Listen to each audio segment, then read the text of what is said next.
The Asheville Police Department has a new use of force policy. An expert says that should be the model for the rest of the country. 7 News reporter Robert Kittle explains how it could save lives and improve the relationship between police and the community. We've all followed the cases across the country where people who are unarmed end up being killed after confronting police. Now the Asheville Police Department has a new use of force policy. It says officers should use only the force that is objectively reasonable, necessary, and proportional. It also instructs officers to use de-escalation techniques when possible. USC law professor Seth Stoughton is a former police officer and an expert on use of force.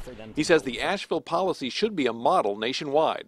In a recent study that a co-author and I did of the 50 largest police agencies and their use of force policies, less than half called for de-escalation, and just over half had other policy statements that are included in this Asheville policy. He says the policy is great, but requires training to make it work, which has been done.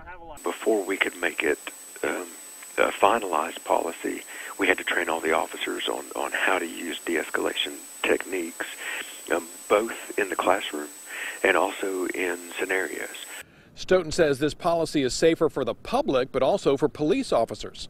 Reminding officers to use appropriate tactics and to engage in de-escalation when it is safe to do so, and from a position of relative safety, make sure that officers aren't getting involved in unnecessary physical confrontations. And he says the community will respond better to police agencies that have this kind of policy because it improves trust and leads to less resistance and more cooperation.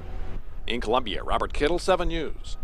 That policy also says if an officer sees another officer using excessive force, it is his duty to intervene.